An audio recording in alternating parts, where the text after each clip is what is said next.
তোমাদেরকে তোমাদের মায়ের গর্ভ থেকে বের করে এনেছিলাম, লা তা'লামুনা শাইআ, যখন তোমরা কিছুই জানতে না। মোস্ট ইম্পর্টেন্ট একটা বিষয়, দেখেন আমাদের মায়ের পেটে আমরা ছিলাম, তার পূর্বের কথা আল্লাহ পাক মনে করে দিচ্ছে না।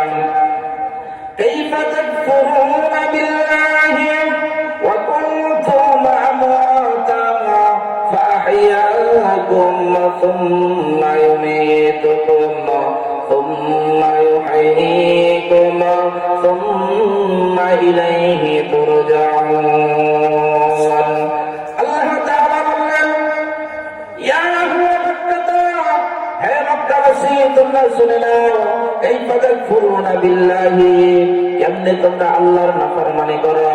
ওই সময় মক্কাবাসীকে জানিয়ে দিয়েছিল আল্লাহ, এই কথাটা কিয়ামত পর্যন্ত যত নবীদের উম্মত উম্মতিরা পৃথিবীতে আসবে, আল্লাহর যত বান্দা বান্দীরা পৃথিবীতে আসবে, সকলের জন্য আল্লাহ পাক জানিয়ে দিচ্ছে না, কাইফা তাকফুরুনা বিল্লাহি, তোমরা কি করে কিভাবে কেমনে তোমরা আল্লাহ পাকের নাফরমানি করো।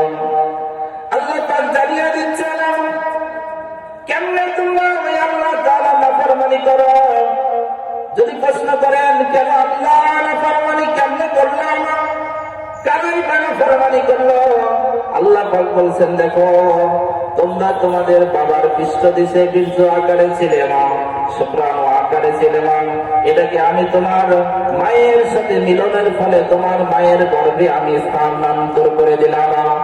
এরপরে সেটা নাপাক পানি আকারে 40 দিন সেখানে আমি অবস্থান করালাম। এরপরে আবার 40 দিন রক্তপিণ্ড আকারে আমি সেখানে রেখে দিলাম। এরপরে আবার সেটা 40 দিন পর্যন্ত রক্তপিণ্ড আকারে রেখে দিলাম। এরপরে ক্রমান্বয়ে আমি আল্লাহ তোমাদেরকে আমি জীবন দান করলাম।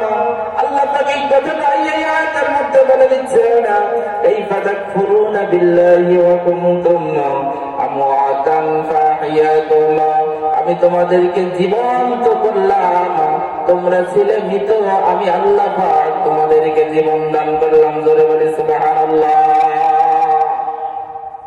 আমরা ছিলাম মৃত, কোনো অস্তিত্বই আমাদের ছিল না, কিন্তু অস্তিত্ব দান করলেন কে?